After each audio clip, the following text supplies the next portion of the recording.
Hello friends, नमस्कार। Welcome to my channel. बहुत बहुत स्वागत है आप लोगों का हमारे चैनल एजुकेशनल एकेडमी पे। तो जल्दी से जुड़ जाएं और जल्दी से सेशन को शेयर कर दीजिए। तो सबको गुड इवनिंग, सबको नमस्कार। जल्दी से जुड़ जाएं और जल्दी से सेशन को शेयर कर दीजिए। आज हम लोग फिर से 125 क्वेश्चन की प्रैक्टिस करेंगे।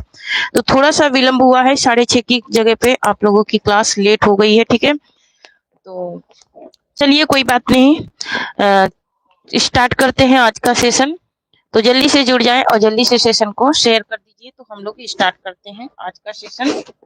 और जो लोग आज चैनल पे नए आए हैं वो चैनल को सब्सक्राइब जरूर कीजिए, ठीक है, और सेशन को शेयर कीजिए।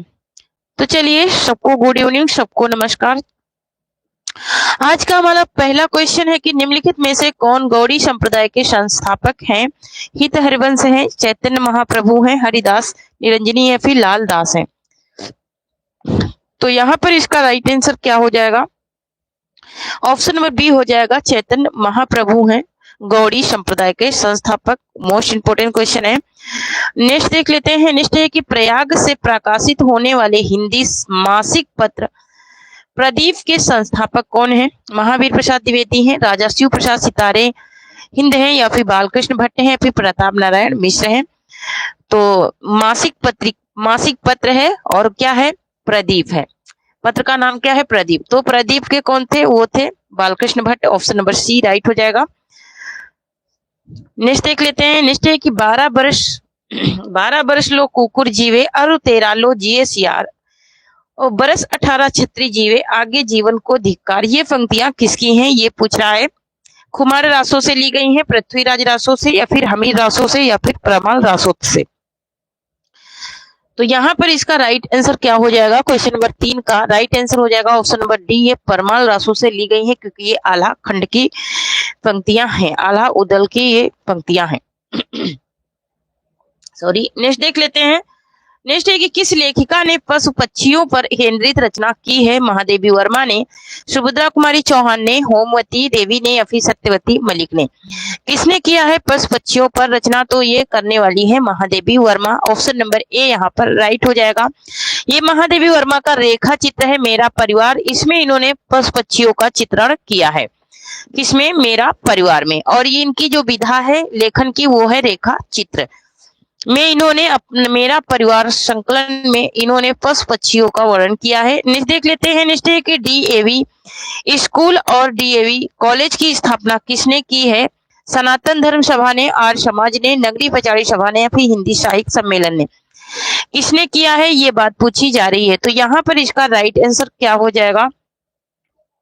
तो इसकी स्थापना करने वाले हैं आर्य समाज ने। आर्य समाज ने किया है। आर्य समाज की संस्था ने इस कॉलेज और स्कूल की स्थापना की है। निश्चय की कौन सी उपाधि हिंदी साहित्य सम्मेलन द्वारा दी जाती है? विद्यालंकर, साहित्य प्रभाकर, या फिर साहित्यिक स्नातक, या फिर हिंदी साहित्य रत्न? उपाधि की बात हो रही कि कौन सी उपाधि दी जाती है हिंदी साहित्य सम्मेलन के द्वारा? तो हिंदी साहित्य सम्मेलन के द्वारा दी जाता है हिंदी साहित्य रत्न दिया जाता है। नेक्स्ट देख लेते हैं। नेक्स्ट है कि देश विभाजन को लेकर लिखा गया उपन्यास कौन सा है? अमृत और विष है, झूठा सच है, अपने अपने अजनबी है, या फिर अंतराल है? यहाँ पे इसका राइट आंसर क्या हो जाएगा? तो ऑप्शन नंबर बी राइट हो जाएगा, झूठा सच है, जो कि यशपाल का लिखा हुआ उपन्यास है। ये देश विभाजन की त्रासदी पर लिखा गया उपन्यास है। ऑप्शन नंबर बी राइट हो जाएगा। नेक्स्ट देख लेते हैं। नेक्स्ट है कि पृथ्वीराज रासो किस काल की रचना है? भक्ति काल की, आधुनिक काल की, आदि काल की, या फिर रीति काल की? यहाँ पर इसका राइट आंसर क्या हो जाएगा? तो पृथ्वीराज रासो जो है ये आदि काल की रचना है। किसकी है? आदि काल की रचना है। और यह आदि काल का सर्वाधिक प्रसिद्ध ग्रंथ भी है, और यह राजस्थानी मिश्रित ब्रज भाषा में लिखा गया है। इसकी शैली पिंगल है। इस ग्रंथ में रासो काव्य परंपरा का प्रतिनिधित्व किया गया है, माना गया है, और रामचंद्र शुक्ल ने भी माना है। नेक्स्ट देख लेते हैं। नेक्स्ट है कि हिंदी कोश शब्द सागर का संपादन किसने किया? आचार्य महावीर प्रसाद द्विवेदी ने, रामचंद्र शुक्ल ने, भारतेंदु हरिश्चंद्र ने, या फिर श्याम सुंदर दास ने? यहाँ पे इसका राइट आंसर क्या हो जाएगा? क्वेश्चन नंबर 9 का राइट आंसर हो जाएगा ऑप्शन नंबर बी हो जाएगा, रामचंद्र शुक्ल ने किया था। नेक्स्ट देख लेते हैं। नेक्स्ट है कि किसी सीमित क्षेत्र में बोली जाने वाली स्थानीय भाषा को कहते हैं राष्ट्रभाषा कहते हैं, राजभाषा कहते हैं, बोली कहते हैं या फिर उपभाषा कहते हैं। तो जो किसी सीमित क्षेत्र में बोली जाने वाली भाषा होती है उसे बोली ही कहते हैं। क्यों? क्योंकि हर क्षेत्र की बोलियां अलग अलग है ना। कहीं की मराठी है तो कहीं की हिंदी है तो कहीं की गुजराती है, कहीं की अवधी है, कहीं की बघेली है। इस प्रकार से हर क्षेत्र की भाषाएं अलग हैं। नेक्स्ट है कि निम्नलिखित में से किस कवि ने अधिकांश कविताएं ब्रज भाषा में लिखी है? मीराबाई ने, जयशंकर प्रसाद ने, सूरदास ने या फिर रहीमदास ने। किस कवि ने सबसे ज्यादा कविताएं ब्रज भाषा में लिखी है? ब्रज भाषा में लिखने वाले कवि कौन है सबसे ज्यादा? तो सूरदास हैं। ऑप्शन नंबर सी राइट हो जाएगा। नेक्स्ट देख लेते हैं।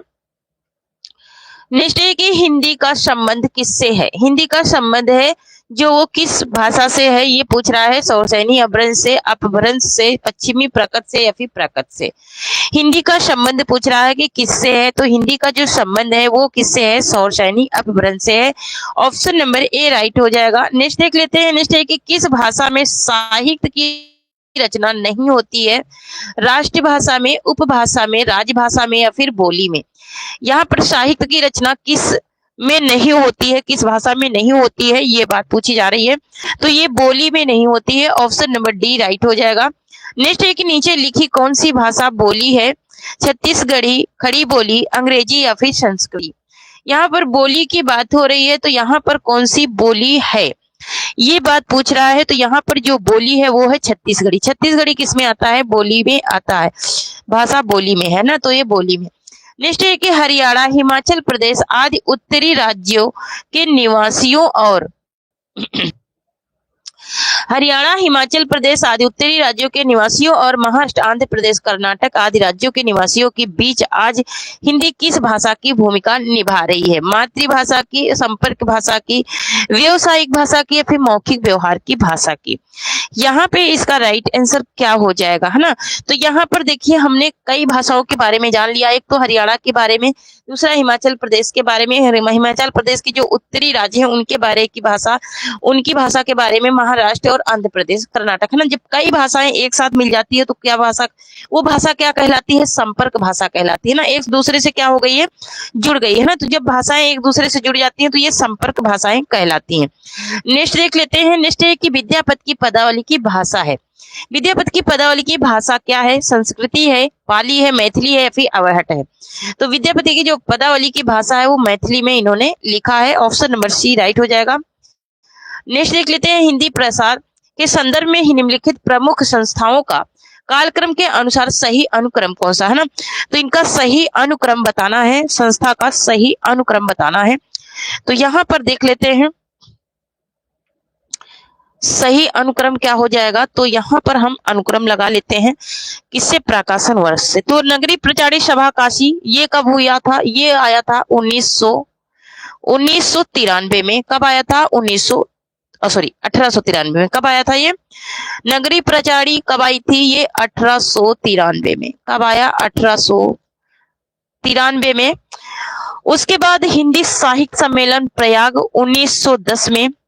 ये कब आया? तो 1910 में, है ना। आप लोग जोड़ते जाना, 1910 में। उसके बाद दक्षिण भारत हिंदी प्रचार सभा चेन्नई, ये 1927 में। ये कब आया?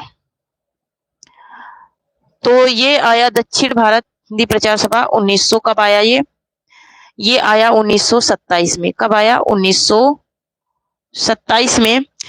इसके बाद 1936 में क्या आया? राष्ट्र भाषा प्रचार समिति। राष्ट्र भाषा प्रचार समिति कब आई? 1936 में। राष्ट्र भाषा प्रचार समिति कब आई? 1936 में, है ना। तो इसका राइट आंसर ढूंढ लीजिए क्या हो जाएगा। ठीक है, तो मैंने क्रम लगाया है यहाँ पर। ठीक है, तो यहाँ पर इसका राइट आंसर क्या हो जाएगा। तो यहाँ पर देखिए इसका राइट आंसर यही हो जाएगा, ऑप्शन नंबर बी, है ना। मैंने प्रकाशन वर्ष बता दिया है तो ऑप्शन नंबर बी ही इसका क्या हो जाएगा? राइट आंसर हो जाएगा, है ना। नगरी प्रचारी 1893, काशी हिंदी साहित्य सम्मेलन प्रयाग 1910 और दक्षिण भारत हिंदी प्रचार सभा चेन्नई 1927 और चेन्नई राष्ट्रभाषा समेत ये 1936 है ना। देख लेते हैं नेक्स्ट क्वेश्चन, देख लेते हैं नेक्स्ट। कुटज के लेखक कौन है? कुटज के लेखक कौन है? तो कुटज ये हजारी प्रसाद द्विवेदी का ये क्या है? निबंध है। नेक्स्ट है कि जैन दर्शन का प्रवर्तन किसने किया? जैन दर्शन का प्रवर्तन किसने किया? कपिल ने, कारद ने या फिर पार्श्वनाथ ने या फिर जैमिनी ने, है ना। किसने किया था जैन दर्शन का? तो जैन दर्शन का करने वाले कौन थे? तो जैन दर्शन का करने वाले थे कौन? पार्श्वनाथ थे। ऑप्शन नंबर यहाँ पर सी राइट हो जाएगा। नेक्स्ट देख लेते हैं।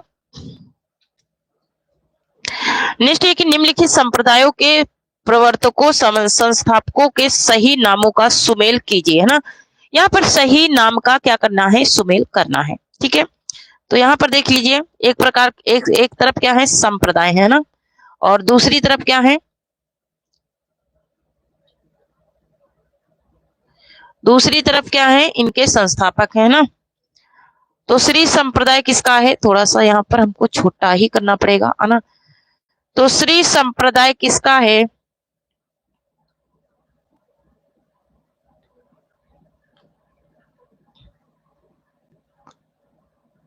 श्री संप्रदाय किसका है? तो यह है रामानुजाचार्य का, है ना। उसके बाद ब्रह्म संप्रदाय मध्वाचार्य का है, और इसके बाद रुद्र संप्रदाय किसका है? रुद्र संप्रदाय है विष्णु स्वामी का, और शंकादिक संप्रदाय है निम्बार्काचार्य का। तो 4 1 2 3 4 1 2 3 देख लेते हैं किसमें है। हमको बहुत छोटा करना पड़ा क्योंकि क्वेश्चन बराबर दिख ही नहीं रहे थे, ठीक है। तो यहाँ पर देखिए 4 1 2 3 4 1 2 3 किसमें है? ऑप्शन नंबर ए में है। ऑप्शन नंबर ए राइट हो जाएगा। नेक्स्ट देख लेते हैं। नेक्स्ट है कि निम्नलिखित संत कवियों का सही कालक्रम ज्ञात कीजिए। संत कवियों का सही कालक्रम जो है वो बताना है। तो यहाँ पर पहले दादू, फिर उसके बाद सुंदरदास, मलुकदास, अक्षर, आनंद। यहाँ पर ऑप्शन नंबर क्या हो जाएगा? बी राइट हो जाएगा। ऑप्शन नंबर बी राइट हो जाएगा। नेक्स्ट देख लेते हैं। नेक्स्ट है कि तुलसीदास का सर्वाधिक लोकप्रिय काव्य कौन सा है जिसे हिंदी साहित्य का सर्वश्रेष्ठ महाकाव्य माना जाता है? रामचरितमानस, कवितावली, विनय पत्रिका, फिर जानकी मंगल। यहाँ पे इसका राइट आंसर क्या हो जाएगा? क्वेश्चन नंबर 22 का ऑप्शन नंबर ए हो जाएगा। रामचरितमानस है सर्वाधिक लोकप्रिय। नेक्स्ट एक निम्नलिखित में से कौन सा ग्रंथ तुलसी द्वारा नहीं लिखा गया? कवितावली, दोहावली, हनुमान चालीसा या फिर साहित्य लहरी, है ना। तो यहाँ पर इसका राइट आंसर क्या हो जाएगा? ऑप्शन नंबर डी हो जाएगा, साहित्य लहरी। इन्होंने नहीं लिखा है। इन्होंने नहीं लिखा है तो किसने लिखा? भाई बताइए जल्दी से, इन्होंने नहीं लिखा तो किसने लिखा है? नेक्स्ट है कि नया ज्ञानोदय पत्रिका के संपादक कौन है? मृणाल पांडे हैं, रविंद्र कालिया है, प्रभाकर छोटी या फिर ज्ञान रंजन है। और थोड़ा सा सेशन को शेयर कर दीजिए, बस यही छोटी सी रिक्वेस्ट है, ठीक है। तो यहाँ पर देखिए ये नया ज्ञानोदय जो पत्रिका है ये कहाँ से? दिल्ली से प्रकाशित होती थी, मासिक पत्रिका थी, ठीक है। मासिक पत्रिका थी, दिल्ली से प्रकाशित होती थी। और ये इसकी है? रविंद्र कालिया की है, जिसपे इन्हें ज्ञानपीठ पुरस्कार भी मिला है ना। इनको इस पे ज्ञानपीठ पुरस्कार भी मिला है। नेक्स्ट है कि आनंद कदावनी पत्रिका के संपादक कौन है? चौधरी बद्री नारायण प्रेमधन है, भारतेंदु हरिश्चंद्र है, शिव प्रसाद सितारे हिंद है, फिर महावीर प्रसाद द्विवेदी हैं। तो इसके कौन है? चौधरी बद्री नारायण प्रेमधन है।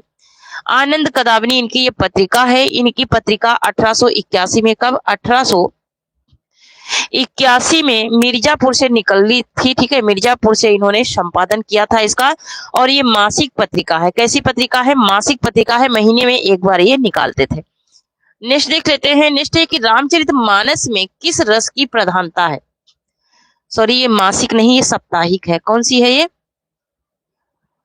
आनंद कदावनी कौन सी पत्रिका है? ये साप्ताहिक है, ठीक है। साप्ताहिक है, मासिक नहीं है, ठीक है। नेक्स्ट है कि रामचरितमानस में किस रस की प्रधानता है? रामचरितमानस में किस रस की प्रधानता है? शांत की, श्रृंगार की, करुण की या फिर वीर की? यहाँ पर इसका राइट आंसर क्या हो जाएगा? ऑप्शन नंबर ए राइट हो जाएगा। शांत रस है रामचरितमानस में। नेक्स्ट है कि रामचरितमानस की रचना किस काव्य के रूप में की गई है? खंड काव्य के रूप में, मुक्तक काव्य के रूप में, महाकाव्य के रूप में या फिर गद्य गीत के रूप में? तो रामचरितमानस की जो रचना की गई है वो किसके रूप में की गई है? वो की गई है महाकाव्य के रूप में। नेक्स्ट है कि रामचरितमानस में कितने सर्ग हैं? रामचरितमानस में कितने सर्ग हैं? 4 हैं, 7 हैं, 9 हैं या फिर 10 सर्ग हैं? तो इसमें कितने सर्ग हैं? तो इसमें टोटल 7 सर्ग हैं। ऑप्शन नंबर बी राइट हो जाएगा। नेक्स्ट देख लेते हैं, विनय पत्रिका की रचना तुलसीदास ने किस भाषा में की है ना? बहुत मोस्ट इंपोर्टेंट है, बहुत ज्यादा पूछा जाता है। अवधी में, ब्रज भाषा में, भोजपुरी में या फिर खड़ी बोली में? तो यहाँ पर इसका राइट आंसर हो जाएगा ऑप्शन नंबर बी हो जाएगा, ब्रज भाषा में की गई है ना। तो इन्होंने विनय पत्रिका की रचना किसमें की है? ब्रज भाषा में की है। नेक्स्ट क्वेश्चन देख लेते हैं। नेक्स्ट है कि निम्नलिखित में से कौन सा काव्य रहीम की रचना नहीं है? कौन सी जो काव्य है वो रहीम का नहीं है? काव्य कल्पतुम, बरवे नायिका भेद, रस पंचाध्यायी या फिर मदनाष्टक? तो यहाँ पर इसका राइट आंसर हो जाएगा ऑप्शन नंबर ए हो जाएगा, काव्य कल्पतुम, ये इनका नहीं है। ऑप्शन नंबर यहाँ पर ए राइट हो जाएगा। नेक्स्ट क्वेश्चन देख लेते हैं। नेक्स्ट है कि पाहुड़ दोहा के रचयिता कौन है? तो पाहुड़ दोहा राम सिंह का है। नेक्स्ट क्वेश्चन देख लेते हैं। नेक्स्ट है कि निम्नलिखित हिंदी काव्यों में से कौन सा काव्य अवरंश रू बिल्कुल भिन्न है ना? जो बिल्कुल भिन्न है उसे बताना है, ये बात पूछ रहा है। तो यहाँ पर जो संत काव्य है ये क्या है? बिल्कुल भिन्न है। नेक्स्ट है कि हिंदी काव्य के आधुनिक युग का श्री गणेश किस साहित्यकार के साथ हुआ? प्रेमचंद के साथ, भारतेंदु हरिश्चंद्र के साथ, बालकृष्ण भट्ट के साथ, राजा शिवप्रसाद सितारे हिंद के साथ? तो यहाँ पे इसका राइट आंसर क्या हो जाएगा? तो यहाँ पर इसका राइट आंसर हो जाएगा भारतेंदु हरिश्चंद्र। नेक्स्ट है कि इंसा अल्लाह खां की भाषा की विशेषता क्या थी? तो इनके भाषा की विशेषता क्या थी? उसका क्या थी? उसका संस्कृत निष्ठ रूप, साहित्यिक खड़ी बोली रूप या फिर चटपटेपन के साथ बोलचाल का रूप या फिर व्यवहारिक तुकबंदी की अधिकता? इनके भाषा का रूप क्या था? तो इनके भाषा का रूप क्या था? चटपटेपन के साथ बोलचाल का रूप था इनकी भाषा का। निश्चय भारत की संपत्ति विदेश चली जाती है, यह देश की व्यथा का कारण है। यह भाव किस कवि द्वारा कविता में व्यक्त किए गए हैं? भारतेंदु द्वारा, प्रताप नारायण मिश्र द्वारा, राजा लक्ष्मण सिंह के द्वारा, राजा शिव प्रसाद सितारे हिंद के द्वारा? तो यहाँ पे इसका राइट आंसर क्या हो जाएगा? क्वेश्चन नंबर 35 का ऑप्शन नंबर ए हो जाएगा, ये भारतेंदु का कथन है, ये इन्होंने अपनी कविता में व्यक्त किया है ये बात को। नेक्स्ट देख लेते हैं, भारतेंदु हरिश्चंद्र ने किस भाषा में काव्य रचना की है? अवधी भाषा में, खड़ी बोली में, भोजपुरी में या फिर ब्रज भाषा में? तो इन्होंने जो काव्य रचना की है वो किस भाषा में की है? तो किस भाषा में की है? ब्रज भाषा में की है। नेक्स्ट देख लेते हैं। नेक्स्ट एक नीचे लिखी रचनाओं में से कौन सी रचना भारतेंदु हरिश्चंद्र द्वारा नहीं लिखी गई है? भारत दुर्दशा, न्यूतन ब्रह्मचारी, प्रेम माधुरी या फिर नील देवी, है ना? तो इनका जो न्यूतन ब्रह्मचारी है ये नहीं है, ये किसका है? बालकृष्ण भट्ट का है। नेक्स्ट देख लेते हैं। नेक्स्ट है कि निम्नलिखित में से कौन सा युग्म असंगत है? तो बरवे रामायण तुलसीदास का है क्या? बरवे रामायण तुलसीदास का है, हाँ ये बरवे रामायण तुलसीदास का है क्या? हाँ ये भी है। कृष्ण गीता, बरवे नायिका भेद रहीम का है, बिल्कुल सही है। कृष्ण गीतावली सूरदास का नहीं, ये सही नहीं है, विज्ञान गीता केशव की है। तो यहाँ पर ऑप्शन नंबर सी राइट हो जाएगा, क्योंकि ये कृष्ण गीतावली किसकी है? ये तुलसीदास की है, इनका तो सूरदास का नहीं है, ये तुलसीदास का है। ठीक है, नेक्स्ट क्वेश्चन देख लेते हैं। नेक्स्ट है, कल्पना पत्रिका का प्रकाशन किस नगर से होता था? कलकत्ता से, हैदराबाद से, अहमदाबाद से, फिर इलाहाबाद से? तो कल्पना पत्रिका का जो प्रकाशन होता था वो कहाँ से होता था? वो होता था हैदराबाद से। ऑप्शन नंबर यहाँ पर बी राइट हो जाएगा। ये द्विमासिक पत्रिका है, एक ऐसी पत्रिका है, तो द्विमासिक पत्रिका है ना? द्विमासिक मतलब कि 2 महीने में प्रकाशित होती थी, और ये हैदराबाद के आंध्र प्रदेश की राजधानी हैदराबाद से प्रकाशित, आंध्र प्रदेश की राजधानी हैदराबाद से ये प्रकाशित होती थी। और इसके संपादक कर्ता कौन थे? तो आरेंद्र शर्मा थे। कौन थे? आरेंद्र शर्मा थे। नेक्स्ट देख लेते हैं। नेक्स्ट है कि हिंदी नाटकों के मंचन में यक्षगान का प्रयोग किस निर्देशक ने किया है? गिरीश कर्नाल्ड ने, इब्राहिम अल काजी ने, सत्यदेव दुबे ने या फिर करांत ने? किसने किया है ये बात पूछ रहा है। तो यहाँ पर इसका राइट आंसर क्या हो जाएगा? यहाँ पर इसका राइट आंसर क्या हो जाएगा?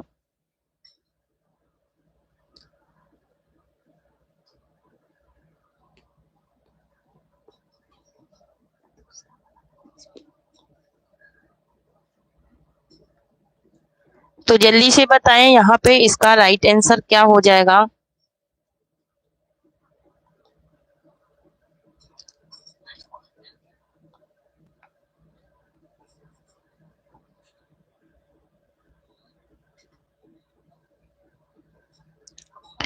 एक सेकेंड।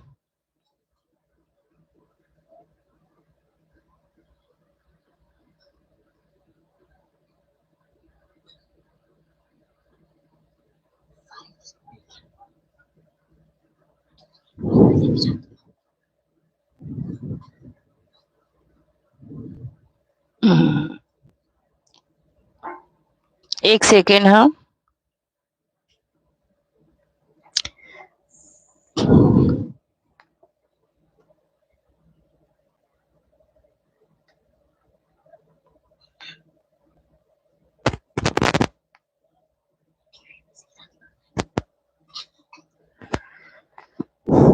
तो यहाँ पे इसका राइट आंसर हो जाएगा गिरीश कर्नाल्ड हो जाएगा। ऑप्शन नंबर ए राइट हो जाएगा।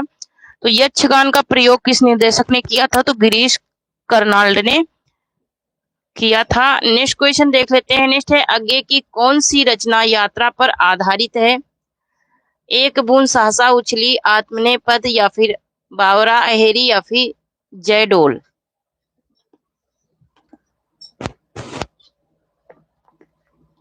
यहाँ पे इसका राइट आंसर क्या हो जाएगा?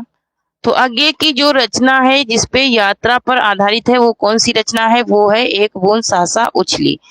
नेक्स्ट देख लेते हैं। नेक्स्ट है, प्लांट का मोर्चा रिपोर्टाज के लेखक का नाम क्या है? रंगे राघव है, फरिश्ता रेडू है, शमशेर बहादुर सिंह है, या फिर रामवृक्ष बेनीपुरी है। तो प्लांट का मोर्चा जो है ये किसकी रचना है ये पूछ रहा है। ये शमशेर बहादुर सिंह की रचना है। नेक्स्ट देख लेते हैं। नेक्स्ट है कि कसाईवाड़ा कहानी के लेखक हैं शिवमूर्ति हैं, सतीश जयमाली हैं, या फिर अखिलेश हैं, या फिर मंजूर इतिहास शाम है। तो यहाँ पे इसका राइट आंसर क्या हो जाएगा? ऑप्शन नंबर ए राइट हो जाएगा, शिवमूर्ति की रचना है। नेक्स्ट देख लेते हैं। नेक्स्ट है कि कालक्रम की दृष्टि से निम्नलिखित उपन्यासों का सही अनुक्रम बताइए। तो कालक्रम की दृष्टि से पूछ रहा है, सही अनुक्रम पूछ रहा है। तो भूतनाथ, डूबते मस्तूल, कब तक पुकारूं, अंतिम अरण्य, यही इसका क्या हो जाएगा? सही अनुक्रम हो जाएगा। ऑप्शन नंबर बी राइट हो जाएगा। नेक्स्ट है कि निम्नलिखित ग्रंथों का सही अनुक्रम क्या है ना?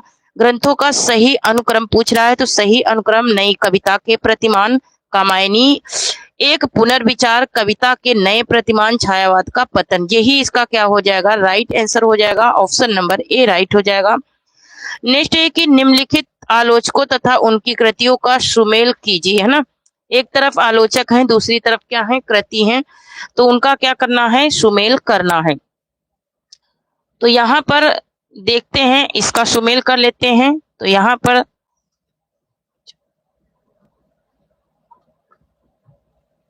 हजारी प्रसाद द्विवेदी का क्या है? हजारी प्रसाद द्विवेदी का है कबीर, है ना?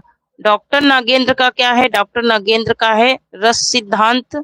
उसके बाद देवराज का क्या है? देवराज का है छायावाद का पतन। मुक्तिबोध का क्या है? मुक्तिबोध का है नए साहित्य का सौंदर्य शास्त्र। मुक्तिबोध का है नए साहित्य का सौंदर्य शास्त्र। 4 5 2 1, 4 5 2 1 देख लेते हैं किसमें है। 4 5 2 1, तो 4 5 2 1 किसमें है? ऑप्शन नंबर सी में है। ऑप्शन नंबर सी राइट हो जाएगा। नेक्स्ट क्वेश्चन देख लेते हैं। नेक्स्ट है कि कालक्रम की दृष्टि से निम्नलिखित नाटकों का सही अनुक्रम क्या है?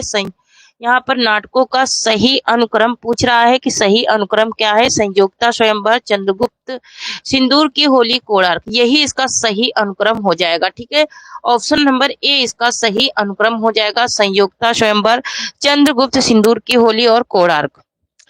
नेक्स्ट क्वेश्चन देख लेते हैं। नेक्स्ट है कि कालक्रम की दृष्टि से निम्नलिखित कहानियों का सही अनुक्रम है।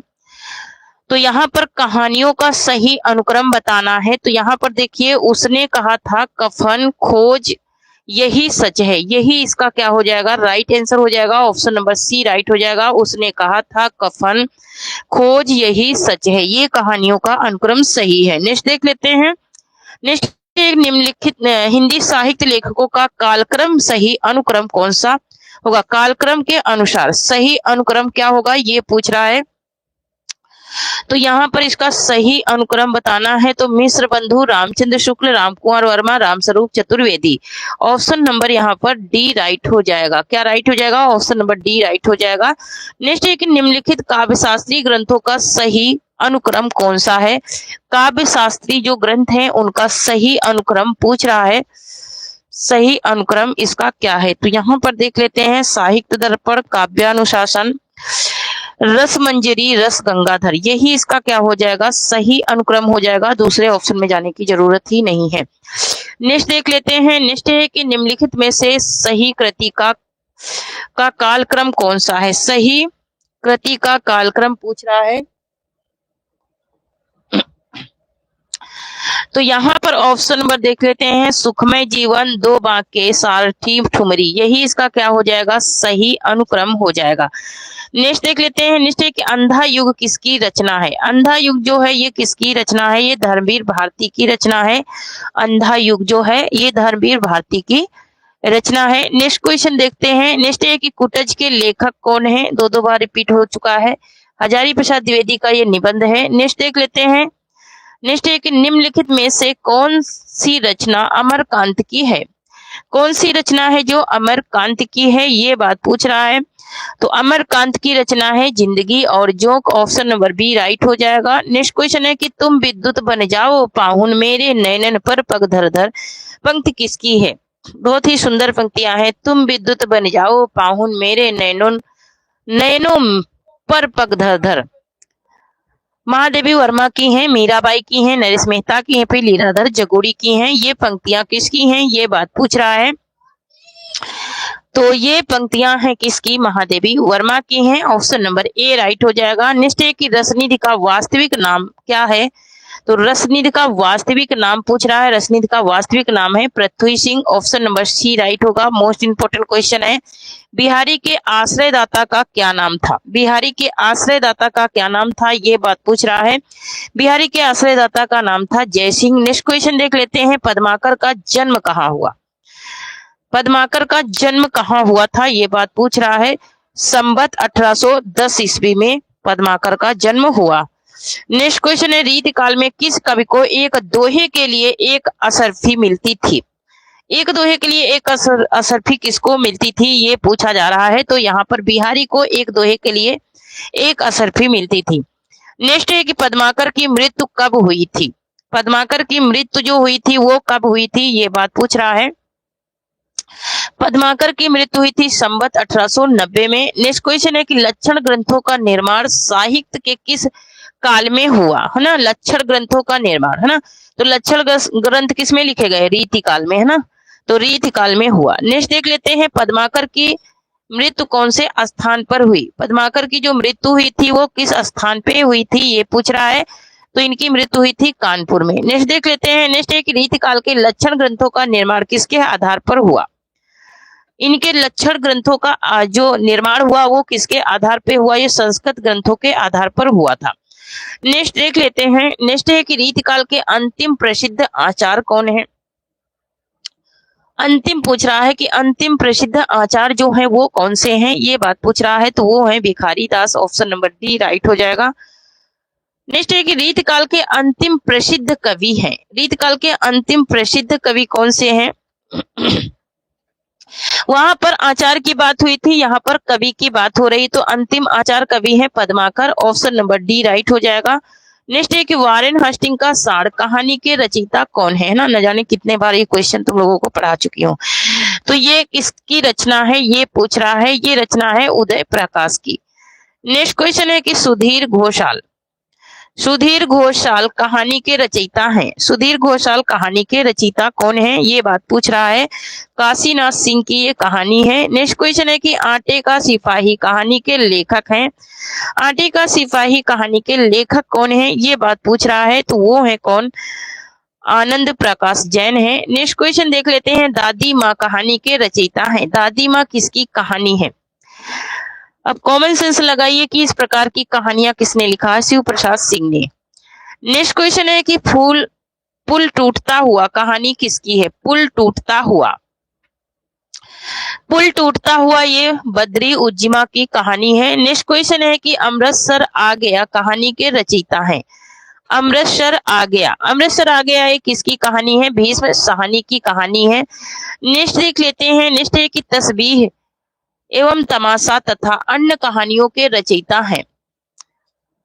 अन्य कहानियों के रचयिता कौन है, ये बात पूछ रहा है। तो ये मंजूर इतिहास शाम है। नेक्स्ट क्वेश्चन देख लेते हैं। नेक्स्ट है कि अपनी कहानियों में शाक ट्रीटमेंट की तकनीक का प्रयोग किया। यशपाल ने, आगे ने, काशीनाथ सिंह ने, कमलेश्वर ने। किसने किया था ये तकनीक का प्रयोग, ये बात पूछ रहा है। तो ये प्रयोग करने वाले थे Yashpal. Option number A right हो जाएगा। नेक्स्ट है कि आगे की कहानियों की विशेषता है। आगे की कहानियों की विशेषता क्या है? व्यक्ति का आत्म संघर्ष, सामाजिक संघर्ष, अर्थ का असमंजस्य या फिर वर्ग संघर्ष। यहाँ पर इसका राइट आंसर क्या हो जाएगा? क्वेश्चन नंबर 74 का राइट आंसर हो जाएगा ऑप्शन नंबर ए हो जाएगा, व्यक्ति का आत्म संघर्ष। नेक्स्ट है कि पिता कहानी के लेखक हैं। ज्ञान रंजन है, निर्मल वर्मा है, कमलेश्वर है या फिर शिवानी है। यहाँ पर इसका राइट आंसर क्या हो जाएगा? क्वेश्चन नंबर 75 का राइट आंसर हो जाएगा ऑप्शन नंबर ए, ज्ञान रंजन की कहानी है पिता। मैंने इसका कंटेंट भी पढ़ाया है, तो आप लोग यूजीसी नेट वाले कोर्स में जाएंगे तो आप लोगों को ये मिल जाएगा। नेक्स्ट क्वेश्चन है कि निम्नलिखित में से किस उपन्यास में मुंबई के पास मछुआरों के जीवन का चित्रण है? सागर लहरे और मनुष्य में, मृगनयनी में, वृंदावन में या फिर कामरेड में। किसमें है? तो ये मछुआरों के जीवन चरित्र का वर्णन किसमें किया गया है, ये बात पूछ रहा है। तो ये किया गया है सागर लहरे और मनुष्य में। नेक्स्ट क्वेश्चन देख लेते हैं। मुक्तिबोध उपन्यास पर किसको साहित्य अकादमी पुरस्कार प्रदान किया गया? नागार्जुन को, सुमित्रानंद पंत को, मुक्तिबोध को या फिर जैनेन्द्र कुमार को। यहाँ पर इसका राइट आंसर क्या हो जाएगा? तो ये जैनेन्द्र कुमार को प्राप्त हुआ है। नेक्स्ट देख लेते हैं। भगवती चरण वर्मा का पहला उपन्यास निम्नलिखित में से कौन सा है? पहले की बात हो रही है। पतन है, चित्रलेखा है, पुनर्नवा है या फिर अपने खिलौने। इनके पहले उपन्यास की बात हो रही है, तो पहला उपन्यास इनका कौन सा है? वो है पतन। क्या है? पतन है इनका पहला उपन्यास। ऑप्शन नंबर यहाँ पर ए राइट हो जाएगा। नेक्स्ट क्वेश्चन देख लेते हैं। नेक्स्ट है कि निम्नलिखित में से प्रकृतिवादी उपन्यासों के जनक कौन है? प्रकृतिवादी उपन्यासों के जनक पूछा जा रहा है कि प्रकृतिवादी उपन्यासों के जनक कौन है? जैनेन्द्र कुमार है, अमृतलाल नागर है, जोला है या फिर अज्ञे है। तो प्रकृतिवादी उपन्यास के जनक की बात हो रही है, तो प्रकृतिवादी उपन्यास कौन है? वो है जोला। ऑप्शन नंबर सी राइट हो जाएगा। नेक्स्ट है कि सन 1942 की क्रांति पर कौन सा उपन्यास आधारित है? नई इमारत, चित्रलेखा, चढ़ती धूप या फिर रेखा। तो 1942 की बात हो रही कि इस पे आधारित उपन्यास कौन सा है? वो है नई इमारत। ऑप्शन नंबर ए राइट हो जाएगा। नेक्स्ट है कि जैनेन्द्र की अंतिम उपन्यास, जैनेन्द्र का अंतिम उपन्यास कौन सा है? त्यागपत्र है, विवर्त है, दर्शक है या फिर अनाम स्वामी है। यहाँ पर इसका राइट आंसर क्या हो जाएगा? क्वेश्चन नंबर 81 का ऑप्शन नंबर सी हो जाएगा, दर्शक। नेक्स्ट क्वेश्चन देख लेते हैं। महात्मा गांधी के दक्षिणी अफ्रीकी जीवन पर आधारित निम्नलिखित में से कौन सा उपन्यास है? पहला गिरमिटिया, दिव्या, मुक्ति पथ या फिर मुक्ति बोध। तो यहाँ पर ये पहला गिरमिटिया जो है ये दक्षिण अफ्रीकी जीवन पर आधारित है। ठीक है, ये आधारित है दक्षिण अफ्रीकी जीवन पर, लेकिन ये किसने लिखा है जरा कमेंट में बताना, ऑफलाइन कमेंट में बताना। नेक्स्ट है कि मैला आंचल का कथा क्षेत्र निम्नलिखित में से है, मतलब कि ये किस गांव पे लिखा गया है, ये बात पूछी जा रही है। इलाहाबाद पे, बनारस पे, पुरिया पे या फिर दरभंगा पे। मैला आंचल की बात हो रही है। मैला आंचल की जो कथा वस्तु है ये पुरिया गांव पर आधारित है। नेक्स्ट है कि शेखर एक जीवनी कब प्रकाशित हुआ? 1968 में, 1988 में, 1952 में, 1941 में। यहाँ पर इसका राइट आंसर क्या हो जाएगा? क्वेश्चन नंबर 84 का राइट आंसर हो जाएगा ऑप्शन नंबर डी हो जाएगा, 1941 में। नेक्स्ट देख लेते हैं। निम्नलिखित निबंधों का मिलान कीजिए, है ना। तो मिलान करना है इसमें निबंधों का, क्वेश्चन नंबर 85 का। तो यहाँ पर देख लेते हैं, देखते हैं यहाँ पर युग और साहित्य, युग और साहित्य किसका है? शांति प्रिय द्विवेदी का है। पृथ्वी पुत्र किसका है? तो वासुदेव शरण अग्रवाल का है। हिंदी साहित्य का श्रेय और प्रेय किसका है? साहित्य का श्रेय और प्रेय ये जैनेन्द्र कुमार का है। रंगमंच किसका है? तो रंगमंच है जयशंकर प्रसाद का, है ना। तो 3 1 2 4 3 1 2 4 देख लेते हैं किसमें है 3 1 2 4। तो 3 1 2 4 है ऑप्शन नंबर बी में। ऑप्शन नंबर बी राइट हो जाएगा। नेक्स्ट देख लेते हैं, निम्नलिखित संस्कृत आचार्यों में से किसने रस सिद्धांत का समर्थन नहीं किया? नहीं की बात हो रही कि किसने नहीं किया है रस सिद्धांत का समर्थन। तो आचार्य शकुंतक ने नहीं किया, इन्होंने औचित्य संप्रदाय का किया है। नेक्स्ट देख लेते हैं, नेक्स्ट हिंदी के काव्यकारों में से कौन रस सिद्धांत का समर्थन नहीं किया? काव्यकारों में पूछ रहा है, उसमें क्या पूछ रहा था? रस में पूछ रहा था, और यहाँ पर काव्यकारों में पूछ रहा है। तो काव्यकारों में किसने समर्थन नहीं किया है? तो केशवदास ने नहीं किया है। नेक्स्ट क्वेश्चन देख लेते हैं। नेक्स्ट है कि रुय्यट वक्रोक्ति को शब्दालंकार मानते हैं। एक सेकेंड, रुय्यट वक्रोक्ति को शब्दालंकार मानते हैं, इसको अर्थालंकार किसने माना है? तो अर्थालंकार मानने वाले आचार्य कौन है? तो वो है वामन है, अर्थालंकार ये मानते हैं। नेक्स्ट क्वेश्चन देख लेते हैं। नेक्स्ट है कि अलंकार काव्य के लिए अलंकार रूप ही है, तब तथा गुण भी सदा गुण ही है। रस सिद्ध काव्य का स्थिर तत्व या प्रमाण औचित्य ही है। इस कथन को किस काव्य शास्त्री ने कहा है? इस कथन को किस काव्य शास्त्री ने कहा है? तो ये क्षेमेंद्र ने कहा है। ऑप्शन नंबर डी राइट हो जाएगा। नेक्स्ट है कि काव्य शास्त्र संबंधी यूनानी ग्रंथ पेरिसुस का रचनाकार निम्नलिखित में से कौन है? तो यहाँ पर इसका राइट आंसर हो जाएगा ऑप्शन नंबर ए लोनजाइनस है। नेक्स्ट क्वेश्चन है कि किसने कहा मैं कल्पना के सत्य को सबसे बड़ा सत्य मानता हूँ? किसने कहा है कि मैं कल्पना के सत्य को सबसे बड़ा सत्य मानता हूँ? ये बात कहने वाले हैं Sumitranand Pant. Option number B right हो जाएगा। नेक्स्ट है कि प्रभावपूर्ण शैली का काव्य में विशेष महत्व होता है। इस संबंध में नीचे कुछ कथन दिए गए हैं, जो कथन उचित प्रतीत नहीं हो रहा उसे चिन्हित कीजिए। जो उचित नहीं मतलब कि जो सही नहीं है उसे क्या करना है? बताना है। तो यहाँ पर देख लेते हैं, भावपूर्ण शैली काव्य में जीवन का संचार करती है, ये तो बिल्कुल सही है। ये क्या है? बिल्कुल सही है। भावपूर्ण शैली काव्य के प्रभाव में वृद्धि का संचार कर देती है, ये भी सही है। इससे कवि के व्यक्तिगत प्रभाव में वृद्धि होती है, व्यक्तिगत प्रभाव में वृद्धि नहीं होती है। इसके प्रयोग से काव्य में सजीवता आती है, ये बात सही है। लेकिन ऑप्शन नंबर सी नहीं सही है, क्योंकि ये व्यक्तिगत नहीं होता है, व्यक्तिगत वृद्धि नहीं होती है। ऑप्शन नंबर सी राइट हो जाएगा। नेक्स्ट देख लेते हैं। नेक्स्ट एक शेक्सपियर ने कविता में किस तत्व को प्रधान माना है? नीचे दिए गए कथनों में से कौन सा कथन सही है? तो शेक्सपियर ने जिसे प्रधान माना है वो है कल्पना। इन्होंने कल्पना को सबसे अच्छा प्रधान माना है। जब कल्पना करोगे तभी कविता कर पाओगे, लिख पाओगे। नेक्स्ट क्वेश्चन है कि भाव तत्व को कविता का प्रधान तत्व निम्नलिखित में से किसने माना है ना? किसने माना है ये बात पूछी जा रही है। तो ये मानने वाले हैं Woodworth. Option number B right हो जाएगा। नेक्स्ट है व्यंजना शब्द शक्ति की व्याख्या के संबंध में निम्नलिखित में से कौन सा कथन उसकी उपयुक्त व्याख्या, उपयुक्त मतलब कि सही व्याख्या नहीं है, ये बात कह रहा है। तो यहाँ पर क्वेश्चन नंबर 95 का राइट आंसर क्या हो जाएगा? जब शब्द के मुख्य अर्थ को छोड़कर किसी विशेष अर्थ में प्रयुक्त होने से कोई दूसरा अर्थ उपयुक्त प्रतीत होता है, तब मुख्य अर्थ से भिन्न होते हुए भी उससे कुछ संबंध रखता है, उसे व्यंजना शब्द शक्ति कहते हैं। बिल्कुल बात सही है। यहाँ पर देखिए, निश्चित अर्थ के अनुसार शब्द का जो अर्थ प्रकट होता है उसे मुख्य अर्थ को प्रकट करने वाली शक्ति को व्यंजना शक्ति कहते हैं। ये बात भी बिल्कुल सही है। तो यहाँ पर नेक्स्ट पॉइंट पे जाते हैं, थोड़ा सा छोटा कर लेते हैं। तो यहाँ पे देखिए, यहाँ अविधा लक्षणा शक्तियां अर्थ प्रकट करने में असमर्थ सिद्ध हो जाती हैं, यही बात सही गलत है। ठीक है, उपयुक्त तीनों में कथनों में से कोई सही कोई नहीं है ना। तो यहाँ पर देखिए, डी से कोई मतलब नहीं है, तो सी वाला सही नहीं है। ठीक है, ऑप्शन नंबर सी इसमें सही नहीं है। नेक्स्ट देख लेते हैं। नेक्स्ट एक अभ्रंश के भेदों पर विचार करने वाले प्रमुख विद्वान हैं। पंत हैं, शिव सिंह सेंगर हैं, आज्ञे हैं, फिर धीरेन्द्र वर्मा है। यहाँ पर इसका राइट आंसर क्या हो जाएगा? क्वेश्चन नंबर 96 का ऑप्शन नंबर बी हो जाएगा, शिव सिंह सेंगर है। नेक्स्ट एक प्रारंभ में देवनागरी लिपि को एक प्रमुख विशेषता कौन सी है? एक प्रमुख विशेषता कौन सी है प्रारंभिक देवनागरी लिपि की? तो वो प्रमुख विशेषता है इसके वर्णों का सिरोरेखा नहीं लगती थी, इसके वर्णों में सिरोरेखा नहीं लगती।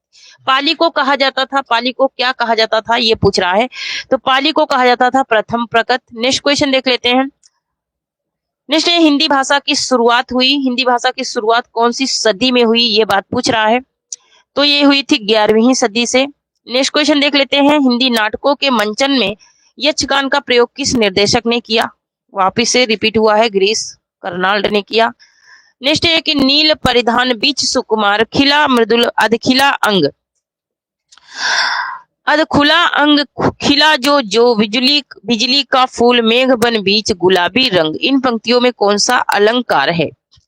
तो यहाँ पे अलंकार की बात हो रही है और यहाँ पर थोड़ी सी सुंदरता भी दिखाई गई है ना, और उपमेय और उपमान को भी दिखाया गया है, तो यहाँ पर उपमा अलंकार हो जाएगा। क्या हो जाएगा, उपमा अलंकार हो जाएगा। नेक्स्ट है कि इनमें से कौन सी राजस्थानी की बोली नहीं है ना, तो बुंदेली जो है ये राजस्थानी बोली नहीं है, मारवाड़ी, मेवाती और मालवी है। नेक्स्ट देख लेते हैं, कर्म शब्द की उत्पत्ति किस प्रक्रिया से हुई है। कर्म शब्द की उत्पत्ति मतलब इसमें शब्द की बात कह रहा है, तो ये तत्भव है। नेक्स्ट देख लेते हैं, नेक्स्ट महात्मा गांधी अंतरराष्ट्रीय हिंदी विश्वविद्यालय का मुख्यालय कहाँ है। हिंदी विश्वविद्यालय का मुख्यालय कहाँ है ये बात पूछ रहा है, तो ये वर्धा में है ना, पुणे के वर्धा में है। नेक्स्ट निम्नलिखित में से कौन सी बोली पूर्वी हिंदी की नहीं है, तो यहाँ पर मालवी जो है पूर्वी हिंदी की नहीं है, और बाकी यहाँ पर अवधी, बघेली, छत्तीसगढ़ी है। तो ये मालवी किसकी है, राजस्थानी की है। नेक्स्ट है कि मेरे चप्पल यवन बाल अचल अंचल में पड़ा सो मचल कर मत साल, इन पंक्तियों के रचयिता कौन है। तो इन पंक्तियों के रचनाकार की बात हो रही है, तो इन पंक्तियों के रचनाकार हैं मैथिली शरण गुप्त हैं। नेक्स्ट देख लेते हैं, लिखो ना करो लेखनी बंद, बहुत ही अच्छी पंक्तियां हैं। लिखो ना करो लेखनी बंद श्रीधर सम सब कवि स्वच्छंद, इस पंक्तियों के रचयिता कौन है। क्वेश्चन नंबर 107 का ना, तो श्रीधर आ गया, श्रीधर पाठक की ये पंक्तियां हैं। नेक्स्ट देख लेते हैं, नेक्स्ट जगत है सच्चा तनिक न कच्चा समझो बच्चा इसका भेद, पंक्ति किसकी है, ये पंक्ति किसकी है ये बात पूछ रहा है। ये पंक्ति है श्रीधर पाठक की, ऑप्शन नंबर ए राइट हो जाएगा। नेक्स्ट है कि उमर खयाम की रुबाइयां के रचनाकार हैं, उमर खयाम की रुबाइयों के रचनाकार कौन है ये बात पूछ रहा है, तो ये है मैथिली शरण गुप्त की रचना है। नेक्स्ट क्वेश्चन है कि अबला जीवन है तुम्हारी, यहाँ तुम्हारी होना चाहिए, तेरी नहीं होना चाहिए। अबला जीवन है तुम्हारी यही कहानी, आंचल में है दूध और आंखों में पानी, पंक्ति के रचयिता कौन है। बहुत ही सुंदर पंक्तियां हैं, तो ये इस पंक्तियों के रचयिता हैं Maithili Sharan Gupt, option number A right हो जाएगा। नेक्स्ट क्वेश्चन देख लेते हैं, नेक्स्ट मैथिली शरण गुप्त किस छंद का प्रयोग अधिक करते थे। तो मैथिली शरण गुप्त जो है वो हर गीतिका का प्रयोग सबसे ज्यादा करते थे। नेक्स्ट है कि मैथिली शरण गुप्त के गुरु कौन थे, मैथिली शरण गुप्त के गुरु कौन थे, वो थे Mahavir Prasad Dwivedi, option number A right हो जाएगा। नेक्स्ट क्वेश्चन देख लेते हैं, नेक्स्ट है कि भैसी भवानी के तब सेवा लागे करण पढ़ावागा, छोटी पंक्ति के रचयिता कौन है। ये पंक्तियां किसकी हैं, ये है महावीर प्रसाद द्विवेदी की पंक्तियां हैं। नेक्स्ट देख लेते हैं, नेक्स्ट है कि माइकल मधुसूदन दत्त की कृतियों का अनुवाद मधुप उपनाम से किस कवि ने किया, तो मधुप उपनाम से मैथिली शरण गुप्त ने किया। नेक्स्ट है कि धरती हिलाकर नींद भगा दे वज्रनाद से व्योम जगा दे, पंक्तियों के रचनाकार कौन है, तो इन पंक्तियों के रचनाकार हैं नाथूराम शर्मा शंकर। नेक्स्ट है कि अपभ्रंश भाषा का साहित्य विकास निम्नलिखित अवधि में हुआ, ये किस अवधि में हुआ साहित्य का विकास, ये हुआ है 8वीं से 14वीं शताब्दी के बीच। नेक्स्ट है कि अपभ्रंश काव्य का सुप्रसिद्ध छंद कौन सा है, तो अपभ्रंश काव्य का सुप्रसिद्ध छंद है कड़वक। नेक्स्ट है कि अपभ्रंश भाषा का विकास किस भाषा से हुआ, तो ये किस भाषा से हुआ है, ये प्राकृत भाषा से हुआ है। नेक्स्ट है कि अपभ्रंश भाषा के प्रथम कवि माने जाते हैं, तो अपभ्रंश भाषा के जो प्रथम कवि माने जाते हैं वो स्वयंभू माने जाते हैं, ऑप्शन नंबर सी राइट हो जाएगा। नेक्स्ट है कि अपभ्रंश में राम के चरित्र के आधार पर लिखित प्रबंधात्मक रचना कौन सी है, तो लिखित जो प्रबंधात्मक रचना है वो है पाउमचर्यू। ऑप्शन नंबर ए राइट हो जाएगा, स्वयंभू जी की ये रचना है। नेक्स्ट देख लेते हैं, नेक्स्ट एक निम्नलिखित में से कौन सप्तक परंपरा का कवि नहीं है ना। सप्तक परंपरा के कवि कौन से नहीं है, तो ये श्रीकांत वर्मा नहीं है। नेक्स्ट देख लेते हैं, नेक्स्ट है कि इनमें से कौन सी रचना केशव की नहीं है। केशव की रचना कौन सी नहीं है, ललित ललाम इनका नहीं है, इसका ये है मतीराम का। नेक्स्ट देख लेते हैं, नेक्स्ट है कि खड़ी बोली हिंदी का विकास किस भाषा से हुआ है। खड़ी बोली हिंदी का विकास जो हुआ है वो किस भाषा से हुआ हो, अपभ्रंश भाषा से हुआ है। नेक्स्ट क्वेश्चन देख लेते हैं, हथौड़ी राजस्थान के किस क्षेत्र में प्रचलित है। हथौड़ी जो है राजस्थान की बोली है, किस क्षेत्र में सबसे ज्यादा बोली जाती है, तो कोटा बूंदी में सबसे ज्यादा ये बोली जाती है। नेक्स्ट है कि सिद्ध साहित्य के अंतर्गत 84 सिद्धों की वे साहित्यिक रचनाएं आती हैं जो किसमें लिखी हैं, ये पूछ रहा है। तो ये तत्कालीन लोक भाषा हिंदी में लिखी गई हैं, यही आती हैं 84 सिद्धों के साहित्यिक रचनाओं में। तो थैंक यू फ्रेंड्स, आज के लिए इतना ही। तब तक के लिए जय हिंद, जय भारत। आप लोग कल फिर से जुड़ना एक नई प्रैक्टिस के साथ में। आज हमारी 125 क्वेश्चन की प्रैक्टिस कंप्लीट हुई। जो लोग सेशन में नए आए हैं वो चैनल को सब्सक्राइब जरूर कीजिए और सेशन को शेयर कीजिए, बस यही छोटी सी रिक्वेस्ट है। तो थैंक यू, जय हिंद, जय भारत।